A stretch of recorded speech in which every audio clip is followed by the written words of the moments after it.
Nós queremos saudar a todos os jovens que nos assistem, a todos os irmãos, com a paz do Senhor Jesus. Como vocês sabem, no mês de dezembro, nós estamos focando um dos 5 campos que norteiam a vida dos jovens por revelação do Senhor, que é a família. E nós vamos hoje aplicar os conceitos de meios de graça. Meios de graça na vida do jovem em meio à família. Nós estamos vivendo, um tempo em que as famílias estão sendo pressionadas de todos os lados, não é verdade? Emoções fragilizadas, relacionamentos tensos, dificuldades financeiras, distrações tecnológicas e falta de tempo até mesmo para Deus. Mas a palavra nos ensina que nesses dias finais, o Senhor tem deixado os meios de graça, ou seja, a forma de alcançar a graça de Deus, para que a igreja, sobretudo a família, viva sob o governo do Espírito Santo. Nós temos vivido isso como igreja, como corpo, onde o governo é do Espírito Santo. E a proposta desse estudo é justamente mostrar aos jovens o que são os meios de graça, que por certo você já tem conhecimento, e como eles atuam na prática, como transformam, como que eles possam ser usados como instrumento, como armas, no sentido de trazer para o lar uma transformação e colocar o lar num ambiente espiritual saudável. Como cada membro da família pode participar, principalmente você, jovem, Então nós temos, o que são os meios de graça? A arma espiritual, Eu me lembro lá no passado, muitos tempos atrás, o Senhor mostrou, Quando Davi luta com Golias, ele vai buscar os 5 seixos, Falava ali justamente dos meios de graça, os recursos que o Senhor tem nos dado para vencer aquilo que muitas vezes surge na nossa vida. E os meios de graça é justamente isso, são armas espirituais que o Senhor nos tem concedido para vencermos as lutas, para transpormos os obstáculos e assim termos uma grande vitória na presença do Senhor.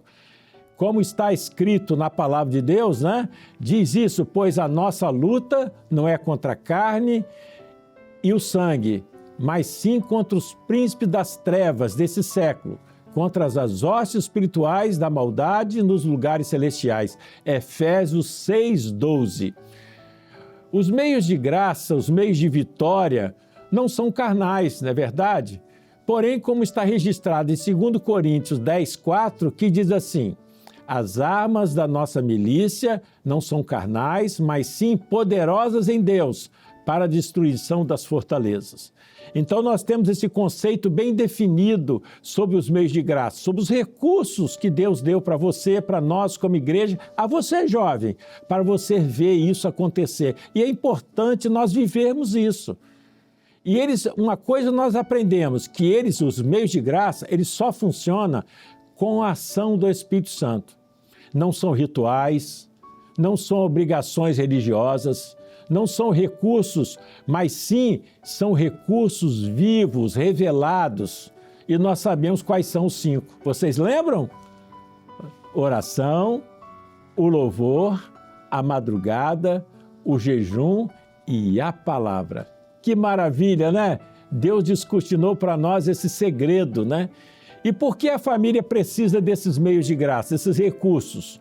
Porque é justamente a família é o lugar onde as emoções afloram, onde surgem conflitos, onde se forma o caráter espiritual dos filhos, onde o inimigo mais tenta atacar, é justamente a família. E onde o Espírito Santo mais deseja habitar, é justamente na família, onde o Espírito Santo quer agir cada vez com mais poder. E uma coisa nós podemos afirmar para vocês, jovens, nenhuma família permanece firme apenas com boas intenções. A família precisa viver da graça de Deus. A nossa família não subsiste sem esse poder, sem a graça do Espírito Santo na nossa vida. E vamos aplicar isso o meio de graça na família, no nosso lar. Eu vou falar aqui para frente sobre cada meio de graça, explicando essa aplicação prática, simples, para o dia a dia da família. Tenho certeza que não é novidade para ninguém. mas é uma orientação, é aquilo que lembra, que chama o nosso coração, entendendo que nós podemos ser instrumentos de mudança na nossa casa, na nossa família. A oração. Aprendemos que a oração é transmissão de vida, né? Quando está dentro do propósito de Deus.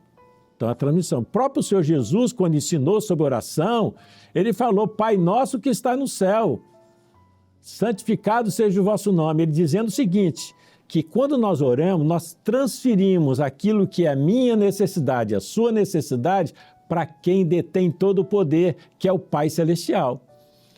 E essa relação viva com Deus, de oração, fala de uma intimidade que eu, você, nós precisamos ter. Deus não está longe, Deus está perto. Deus está pronto para ouvir. Diz a Bíblia que os seus ouvidos estão inclinados. Então, nós precisamos ter intimidade com Deus. Mateus, no capítulo 6, vai ser projetado, os irmãos podem ler comigo, fala a respeito disso, Mateus 6. Mas tu, quando orares, entra no teu aposento e, fechando a porta, ora teu Pai que está em oculto, e teu Pai que vê secretamente responderá. Que maravilha, né? Então a oração fala dessa intimidade. É o momento que às vezes nós nos ajoelhamos para orar sem que ninguém esteja por perto. E as pessoas não conseguem entender isso. Então Deus quer que você, jovem, exercite isso, essa oração. E vamos ver essa aplicação para vocês. A oração é um meio pelo qual o jovem traz para a sua família, o jovem traz sua família para dentro da sua vida espiritual. Não é uma oração para mudar as pessoas, mas sim para que Deus mude o ambiente e o coração. Um jovem que ora em casa se torna uma referência de paz. E nós temos algumas sugestões, algumas coisas práticas para o jovem. Então você pode fazer uma lista, isso mesmo, uma lista de oração, nome por nome, nominal, da sua família, da sua casa, nome por nome para você orar. Você pode orar antes das decisões familiares, estudos, conflitos, problemas financeiros, de saúde. Você pode orar por isso, para que Deus dê a direção. Orar pedindo para ser instrumento de pacificação. Quantas coisas surgem nos lares que às vezes nós precisamos que Deus venha intervir e você pode orar ao Senhor. A família passa a ser governada pelo Espírito Santo quando você passa a orar, quando você leva esse detalhe para você esteja vivendo e seja ponto de referência na sua casa. Então, a oração, diz a Bíblia, pode muito em seus efeitos, não é verdade? Para o justo, para aquele que entendeu o projeto. Vamos falar do louvor. O louvor é gerado no nosso coração, no nosso interior, como fruto de uma alma remida, né? Então, o louvor é fruto de uma alma remida. Não é simplesmente uma mera cantoria, um cântico qualquer, mas o louvor é fruto de um coração arrependido. Só os salvos louvam verdadeiramente ao Senhor. É fruto de gratidão por promessas cumpridas e, enfim, fruto de vitória que só o Senhor nos pode assegurar. E diz assim, diz o texto em Hebreus 13:15, portanto, ofereçamos sempre por ele a Deus sacrifício de louvor, isto é, fruto dos lábios que confessa o seu nome. Você tem confessado o nome de Jesus em meio à sua família? E quando eu estou falando família, eu não estou falando lar dividido ou não. Eu estou falando família, seja lar dividido ou não. Use o louvor como instrumento. E como você pode fazer isso na prática? O jovem que louva traz para dentro do seu lar um ambiente de adoração que afasta a murmuração, que afasta a ansiedade, que afasta a ira, porque o louvor faz isso. Vocês lembram de Davi, de Saul? Saul amargurado, manda Davi entrar. Davi começou a tocar, começou a louvar o Senhor e a paz reinou. Às vezes, você vai ter momentos na sua casa que vai ser através do louvor que o Senhor vai trazer a paz, estabelecer esse projeto. O louvor muda o clima espiritual do lar, mesmo quando ninguém mais compreende, às vezes sozinho. E vamos exercitar praticamente. Vamos lá. Criar um momento de louvor pessoal logo ao acordar. Amanheça louvando o Senhor. Vai trabalhar, vai para o estudo, cante um hino. Ouvir louvores edificantes. Louvores edificantes, hein? Não é qualquer louvor que edifica, não. Enquanto estudam, enquanto limpa o quarto, arruma o quarto, enquanto você ajuda em casa, coloca um louvor edificante, um louvor revelado. Isso faz bem, né? Traz paz no ambiente. Envie um louvor de conforto, de gratidão para um familiar durante o dia. Que coisa boa! Você já recebeu? Eu já recebi. Que coisa boa você receber um louvor. Estava orando por você e lembrei desse louvor e manda para a pessoa. Às vezes é resposta que a pessoa estava esperando. Porque o louvor é profético. Ele abre o caminho para a operação silenciosa do Espírito Santo dentro da família. Então, não esqueça, use essa ferramenta, essa arma poderosa do louvor para trazer edificação para a sua casa, para o seu lar. Vamos falar de outro? Vamos agora falar da madrugada. Olha o que diz o texto em Provérbios. Eu amo aos que me amam, e os que de madrugada me buscam, me acharão. Que maravilha, né? Poder achar o Senhor. Aqueles que confiam no Senhor e o buscam de todo o coração, serão achados pelo Senhor. A madrugada nos lembra do maná na caminhada do povo no deserto. Êxodo 16, 21 diz assim, eles, pois, o colhiam a cada manhã, cada um conforme o que podia comer, porque aquecendo o sol, derretia-se. Olha que interessante, o povo tinha que colher o maná, o alimento, né, antes que o sol raiasse. Por quê? Senão ele derretia. Essa é a necessidade da madrugada, nos fortalecermos antes que o calor do dia aumente, antes que as lutas do dia a dia comecem. Por isso nós vamos à madrugada, porque lá nos reabastecemos para enfrentar o calor do dia, as dificuldades que vão surgir. E olha, não sei se você já viveu essa experiência, jovem, mas se nós começamos, o dia que nós começamos na madrugada, o dia é diferente. É totalmente diferente. Então, busque o Senhor, né? Iniciar um novo dia, um dia que se inicia, né? Aquele momento de silêncio, onde às vezes todos dormem, né? A calma do dia é o momento de nós buscarmos ao Senhor, né? E vamos ver a aplicação. Vamos passar para os jovens a aplicação para você exercitar isso. Madrugada não é apenas acordar cedo. Lembre-se, madrugada não é apenas acordar cedo. É um momento de separação. O jovem aprende na madrugada disciplina, sensibilidade espiritual e profundidade com Deus. É um tempo para clamar por direção na vida familiar. É o momento. E o que nós podemos praticar? Eu dou uma sugestão.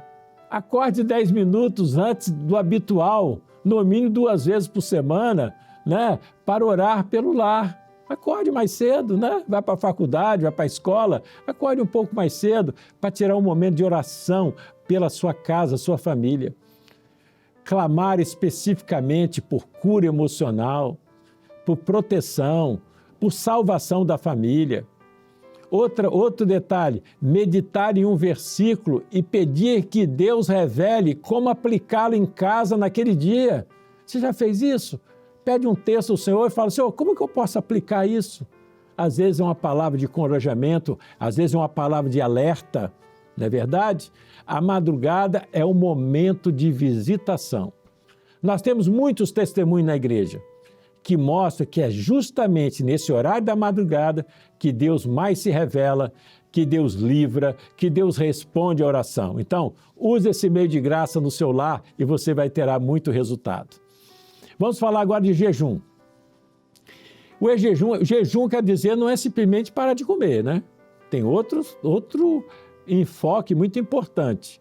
No Evangelho de Mateus, em seu capítulo 4, no verso 1 até o verso 11, ele fala muito sobre isso.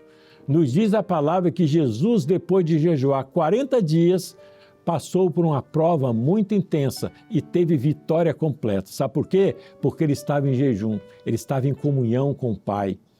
Muitas vezes nós somos provados e devemos usar as armas que o Senhor nos tem dado, sabendo que o jejum é uma delas, poderosa para vencer os obstáculos, assim como o Senhor Jesus venceu. Jesus deixou o ensino. E qual a aplicação para os jovens? Como nós falamos, jejum não é apenas deixar de comer, é abrir espaço para ouvir Deus sobre as áreas de dificuldades da família, sua e da sua família. Quando o jovem jejua, o Espírito Santo trabalha em sua forma de reagir, nas suas reações espontâneas. E eu queria deixar alguma coisa prática para você.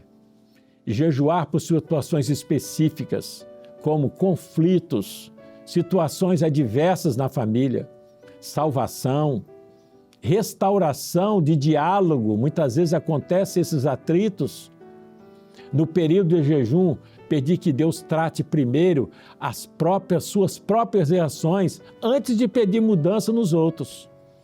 Jejuar por um familiar que o jovem tem mais dificuldade de se relacionar, às vezes até mesmo do perdão, não é verdade? Esse é importante, esse jejum. Jejum é um ato de consagração para ouvir a voz do Espírito Santo e ver o agir de Deus no cotidiano do lar. E, finalmente, vamos falar da palavra. Que coisa boa a palavra, né? Mas está aí, ó, a palavra viva, a palavra revelada, a luz que brilha. O propósito do Senhor para esse momento é que conheçamos a palavra viva. A palavra viva é aquela que transforma o homem. A palavra viva é porque o seu autor está vivo e está no nosso meio. Por isso a palavra revelada é discernida no corpo. E é importante porque ela dá o caminho, ela mostra lâmpada para os meus pés e luz para o meu caminho. A palavra viva aplicada pelo Espírito Santo não é apenas leitura, é uma direção de Deus. E os jovens podem aplicar esta palavra.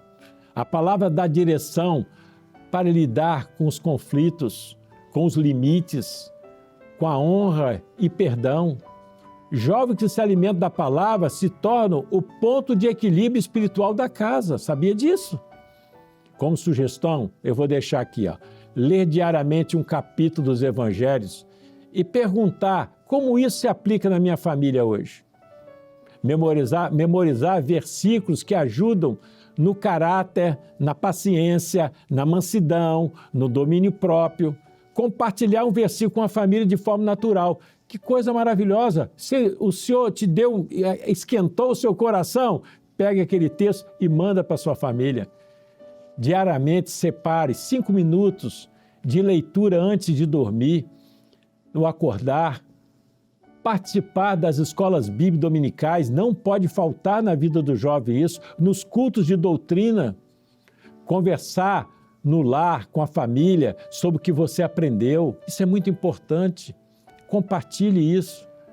A palavra é revelada pelo Espírito Santo, ela ilumina a mente, ela nos guia nas decisões dentro da nossa casa. A palavra, ela tira a confusão, ela traz luz, ela cura, ela traz bênçãos de relacionamento, ela dá direção. A família anda em segurança espiritual quando a palavra está presente. Qual a conclusão que nós podemos chegar para os jovens? O jovem como instrumento de paz no lar. Os meios de graça não são práticas isoladas, mas um estilo de vida.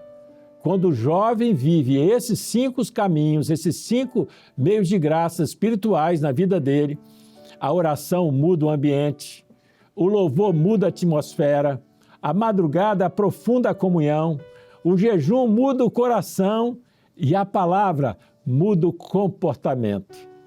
Assim o lar, mesmo incompleto ou não, se torna um lugar onde o Espírito Santo visita, cura e transforma. E a palavra nos lembra sempre, né? O Espírito Santo é quem governa a igreja e governa a família. Um recado, hein?